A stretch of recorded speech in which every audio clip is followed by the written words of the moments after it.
Son las 8 horas con 49 minutos. Saludamos al licenciado José Espinosa. Él es gerente de Franz Figena, más conocido en Ecuador como la grifería FB, muy conocida, una marca muy introducida en el país. El licenciado Espinosa es gerente de marketing a nivel del área andina. Le damos la bienvenida nuevamente.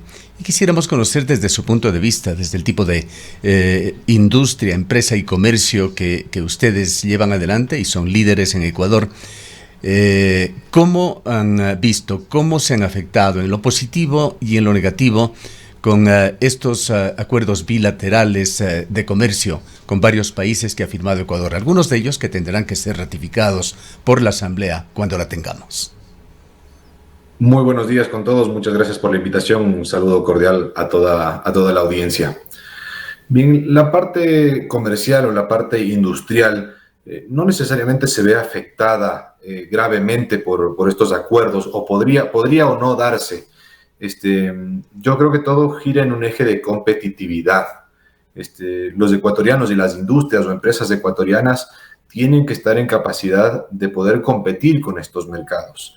Inclusive cuando se dan una condición en donde tienes un país dolarizado frente a otras economías que pueden devaluar y tienen la posibilidad de ejecutar sobre política monetaria. Eso es un potencial riesgo, pero para eso existen estos mecanismos de salvaguardas, estos mecanismos de aranceles, para de alguna otra forma poner cierta balanza sobre ejes que exceden a la responsabilidad de las empresas. Entonces, las empresas o la poca industria ecuatoriana tiene que tener la capacidad de adaptarse y de poder ser competitiva en un ámbito internacional. La problemática con estos acuerdos de libre comercio es que, por un lado, pueden llegar a tener un impacto negativo sobre algo que el sector industrial, que el sector comercial o que la propia industria local no tiene un accionar que es justamente la política monetaria. Si compites con un país que tiene sueldos básicos mucho más bajos, que tiene una moneda devaluada, por supuesto que es difícil competir con esas condiciones y las empresas no pueden hacer absolutamente nada en esos ejes. Sí pueden accionar sobre la tecnología, sobre cómo desarrollan, sobre la productividad, sobre la eficiencia de su industria, pero no pueden hacer nada respecto a otros factores que son exógenos en ese sentido.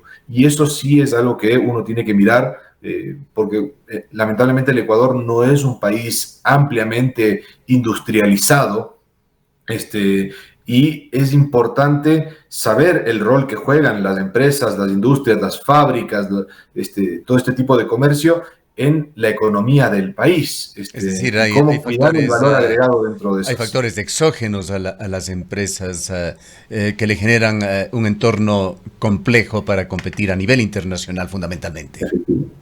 Efectivamente. Y no solo eso, también existe un factor, digamos, fuera de los factores exógenos, que es justamente lo que debería procurarse cuidar en ese sentido, porque las empresas no tienen responsabilidad sobre ello. Hoy por hoy existen mecanismos en los cuales debería controlarse el cómo se compite con estos países, inclusive viendo salvaguardas o inclusive viendo aranceles, hoy por hoy con países con monstruos industriales como puede ser China.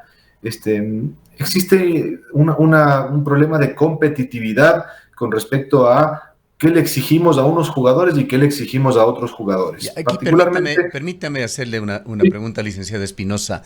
con mucho gusto. En estos días hemos visto aquí en la ciudad de Cuenca, por ejemplo, al intendente de policía, a la gobernación, llevando adelante operativos en los cuales se requisa licor que viene de vecinos países, Colombia, por ejemplo, o cigarrillos que viene de otros países que son informales, es decir, son Ujú. parte del contrabando. ¿Sucede esto también en otras áreas? ¿Se puede hablar de un sector informal, ya sea importador o exportador en Ecuador, que afecte a los negocios legítimos?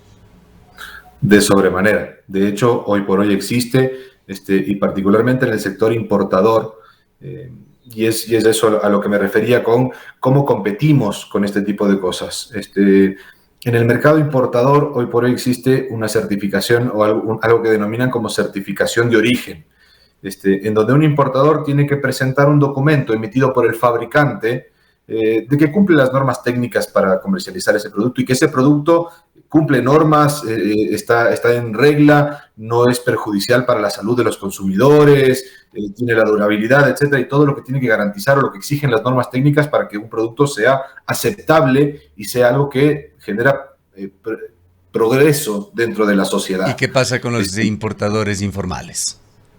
Esos, digamos, tanto los importadores informales como los importadores formales simplemente tienen que presentar un certificado emitido por el fabricante que les vendió ese producto diciendo que esos productos cumplen. Con eso ya tienen libertad de importar cualquier cantidad de toneladas de producto. Pero, y cuando vamos ¿para qué están entidades como el INEN para justamente establecer control de calidad para comprobar que efectivamente esos certificados tienen un sustento? Y es ahí donde está el problema. No existe ese control.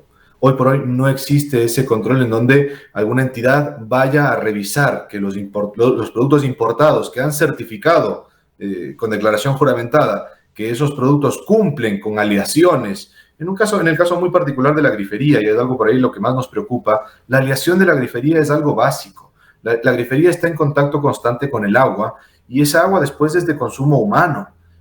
Cuando la aleación de la grifería tiene una aleación incorrecta, por ejemplo, y no está hecha de latón, o es alta en plomo, o está hecha de zinc, esa aleación se corroe y empieza a desprender partículas de metales pesados que entran en el agua y que después son ingeridos por las personas. Esos metales pesados eventualmente van a generar problemas renales, van a generar problemas de desarrollo en niños pequeños. Entonces, es algo que ya atenta contra la salud de los consumidores. Pero hay un problema entonces muy grave allí, de que todo este esfuerzo comercial que está haciendo el gobierno, que ha hecho el gobierno de Guillermo Lasso, no viene de la mano con una adecuada protección al consumidor. Se está protegiendo al importador, ya sea formal o informal, pero no al consumidor. Y ese es un poco el problema, digamos. La idea de las normas INEN es justamente el regular y tratar de proteger a los consumidores. Pero si después no se controla que los productos en el mercado cumplan esas normas que nosotros hemos puesto o que nosotros hemos exigido, ¿qué sentido tiene poner normas si después no hay alguien que los controle? Y es más grave aún, las entidades de control muchas veces van a controlar a los productos y a los negocios formales que tienen todo en regla. Entonces, no solamente que no controlan al un lado del espectro, sino que al otro lado sí nos exigen, a nosotros sí nos exigen cumplimientos de políticas ambientales, cumplimientos de... y por supuesto, FB, de una u otra forma, es una marca posicionada que tiene que cuidar su imagen y que se ha caracterizado por ser una empresa de alta calidad durante muchos años en el país. Entonces, hacemos las cosas bien y recibimos reiterados controles, que eso está perfecto. La problemática es cuando no existe un control del otro lado. Y claro, nosotros empezamos a ver un mercado en el que el costo del producto es la mitad, porque justamente no cumplen normas técnicas, no cumplen aleaciones, son dañinos para la salud y no tienen todo este valor agregado que contribuyen al país. Ingeniero hoy por hoy, para Espinosa, perdónenme por la primera persona, pero debido a una segunda profesión, yo he estado involucrado también con la industria y desde hace muchos años se ha observado que el INEN, el Instituto Ecuatoriano de Normalización, fue manejado como un centro de poder en el cual las cosas son maleables, manejables, también ha permeado por allí la corrupción. ¿Cuál es la situación actual del INEN? Uno de los mecanismos que ha utilizado el INEN históricamente ha sido la manipulación de los reglamentos técnicos para diversos productos para favorecer a uno u otro sector. ¿Cuál es su criterio sobre este tema? ¿Qué ha pasado ahora en el gobierno de Guillermo Lasso? Bien, digamos, nosotros hemos venido traccionando y hemos hecho gestión con los diversos gobiernos que han pasado por este campo, pero lamentablemente en estas instituciones públicas, cuando uno empieza a trabajar con un funcionario al cual se le presentan de alguna otra forma estos argumentos que son ciertamente lógicos, racionales, y que cualquier persona puede llegar a entender, se han hecho ciertas gestiones y han salido a testear ciertos productos. Eventualmente se estaba haciendo progreso con la idea de que el INEN cumpla con su función para regular este tipo de cosas. Sin embargo, cada vez que pasa un nuevo gobierno o que pasa una nueva administración, es empezar de cero. No existe una continuidad o reglas claras, sino que se administra acorde a la persona que ha llegado Es el problema de la falta de institucionalidad que afecta transversalmente al Ecuador. Efectivamente, digamos, si nosotros tuviéramos un reglamento muy claro en el cual, y de hecho el reglamento existe, las reglas están y son muy claras. Este reglamento del certificado de origen lo que menciona es que cuando existan laboratorios acreditados en un país, el certificado de origen deja de tener validez y el importador tiene que hacer certificar o acreditar su producto en un laboratorio acreditado en el país, y con eso recibe el permiso para poder importar. Ya el certificado de origen carece de sentido porque justamente el certificado de origen tiene esa falencia. El fabricante, que es el que le está vendiendo ese producto, es juez y parte y puede decir cualquier cosa que el producto cumple. Si después no va a haber controles, no pasa nada. La ley o el reglamento dice que una vez que existan laboratorios acreditados en el país, el certificado de origen debería no existir. Ya no es una forma válida para importar. Hoy por hoy, en el rubro, existen 2 laboratorios acreditados en el país, sin embargo, se sigue importando con el certificado de origen. ¿Qué grado de liberalidad, licenciado Espinosa, se ha logrado en el mercado ecuatoriano con estas falencias sobre las cuales usted ya ha hablado? Cuando aún el más importante tratado de libre comercio con la China no está plenamente vigente, pues tendrá que aprobarlo la Asamblea Nacional. Hay gestiones también con otro enorme proveedor y consumidor que es los Estados Unidos. Pero al momento actual, antes de que esta relación de comercio multilateral o bilateral con China, con Norteamérica, se consoliden. ¿Cuál es la situación del mercado ecuatoriano? Digamos, hoy por hoy no existe demasiada protección frente a la industria nacional. A pesar de que existen ciertos niveles de aranceles, todo eso falla el momento en el cual uno no controla o no exige las mismas reglas de juego para las 2 partes. Esto va a ser aún más grave si firmamos un tratado de libre comercio, se bajan los aranceles a estos productos y vamos a competir encima en desventaja de política monetaria y exigencias técnicas o de cumplimiento de normas técnicas y de calidad que exige el mercado a una de las partes y no a la otra. Entonces, hoy por hoy, solamente en el mercado de grifería se importan tantas toneladas de grifería como las que se fabrican localmente. FB es una empresa que genera 1.350 plazas de trabajo a nivel nacional de manera directa y estimamos que 5.000 de manera indirecta. Imaginémonos si esa cantidad de toneladas, que es equivalente a la que nosotros producimos, las podríamos hacer localmente, generando más trabajo, dando plazas de empleo, que sea producto que cumple con las normas técnicas, que es de calidad. Y no digo que lo haga FB, que lo haga cualquier fabricante, que lo haga cualquier emprendedor o empresario que quiera asumir ese reto. Entonces, la problemática es... La grifería FB, licenciado Espinosa, ¿qué componente tiene en su materia prima?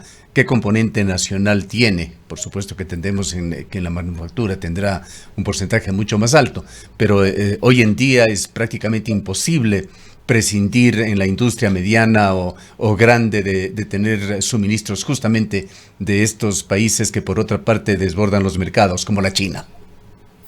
Bien, efectivamente. El producto FB... no sabría decir exactamente qué componente nacional, etcétera, pero el indicador sí tenemos es un indicador de integración. Y yo sé que 9 de cada 10 dólares que salen de la bodega de FB tienen valor agregado ecuatoriano. Es decir, pasaron por un proceso de manufactura, pasaron por un proceso en el cual un colaborador o una persona ecuatoriana agregó valor a ese producto y lo transformó. Por supuesto, las materias primas son locales, importadas, pero todo el proceso de valor agregado o el 90% del proceso de valor agregado está dado en Ecuador. Y eso es tremendamente importante para una economía que necesita desarrollarse. Cuando uno importa y cuando uno se dedica a abrir las economías para que importemos muchos productos, el valor agregado se va a esos terceros países. Y peor aún, si no existen normas claras o justas de competitividad. Como digo, yo no creo que la industria nacional o los emprendedores y las empresas y las industrias ecuatorianas estén en contra de la apertura de los mercados. pero que sí que sea justa y que se exijan las mismas reglas de juego en ambos sentidos. Hoy por hoy, teniendo un mínimo nivel de protección con ciertas salvaguardas o aranceles, no competimos en igualdad de condiciones.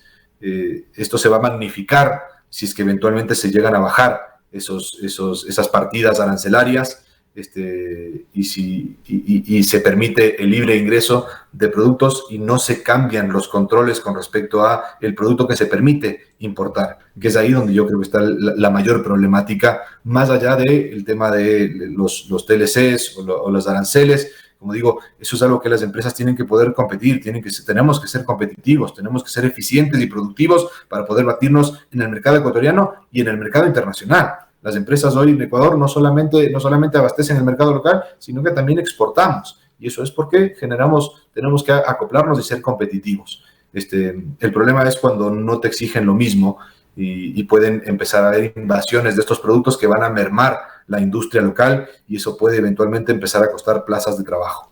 Bien, para quedar con algo concreto, licenciada Espinosa, ahora que estamos en campaña electoral, si usted podría reunirse con cada uno de los candidatos, particularmente con aquellos que tienen una posibilidad de llegar al poder, ¿qué les diría? ¿Qué mensaje les entregaría? Y también, ¿por qué no, al gobierno de Guillermo Lasso, que aún estará 4 meses intentando gobernar a este país? De acuerdo, digamos, y esto ya es un tema a título personal, más allá de la empresa a la que represento, ¿no? Porque cada uno tendrá opiniones políticas. Un poco lo que he mencionado en reiteradas ocasiones, el Ecuador no es un país ampliamente industrializado, que produzcamos muchas cosas, fuera del agro, el petróleo, y cierta de exportación de mariscos o banano. En la parte industrial, en la parte de valor agregado, lamentablemente no hemos desarrollado una industria muy fuerte, muy grande o muy potente. Eso es importante, de alguna otra forma, el proteger lo poco que tenemos, porque son plazas de trabajo, son fuentes de progreso y de producción y que de alguna otra forma se van diversificando y se van generando.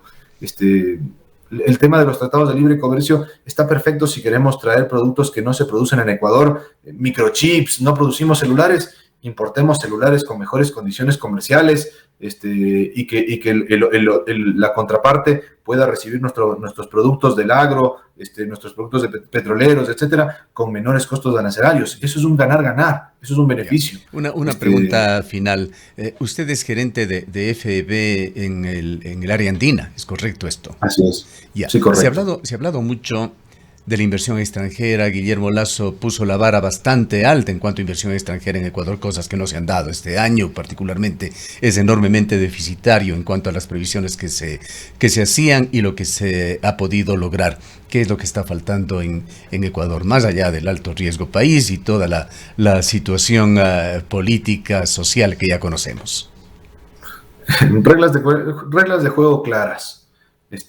Cuando uno tiene una variación impositiva y cuando se ponen impuestos de manera arbitraria, que no justifican o que no, eso por supuesto que de alguna otra forma repele cualquier tipo de inversión o cualquier tipo de inversor interesado en producir en Ecuador. Además, yo no veo un incentivo para las empresas que ya juegan localmente, que ya están puestas en Ecuador y que invierten para seguir creciendo y para seguir desarrollándose. Tampoco existe un incentivo por ese lado. Entonces, no atraemos inversión extranjera por un poco varios de los factores que mencionó, el riesgo país, la institucionalidad, etcétera, pero en gran medida un poco el cómo se habla de las reglas básicas del mercado, que son bajo las que se rige el resultado final de una compañía, en donde una compañía tiene que ser atractiva, generar rentabilidades, generar utilidades y generar un beneficio para sus inversores. Eso, en definitiva, es el fin de un negocio, y por lo cual los inversores extranjeros van a venir al Ecuador, porque ven una oportunidad de generar un mayor ingreso o que sus fondos generen una mejor rentabilidad que colocándolos en cualquier otro país. Sin embargo, cuando aparecen cargas impositivas que se cambian y que se modifican constantemente, o que se cambian las reglas de juego en el mercado y que el Estado empieza a intervenir y que empieza nuevamente a abrir economías o a cerrar economías, firmando tratados de libre comercio, las reglas de juego de otra forma cambian y eso genera una diversificación de riesgo y donde el Ecuador ya deja de ser atractivo. Bien, y vamos justamente a cerrar este diálogo con información actualizada de Riesgo País. Latinoamérica tiene en promedio 387 como cifra de Riesgo País. En el extremo más bajo está Uruguay con 98, en el más alto Argentina, 1986, diríamos que con empate técnico con Ecuador en 1908 puntos. Estas son realidades del país. Le dejamos en su salida final agradeciéndoles por su presencia en este noticiario. Muchísimas gracias a ustedes por la invitación, siempre a las órdenes. Un saludo cordial a toda la audiencia.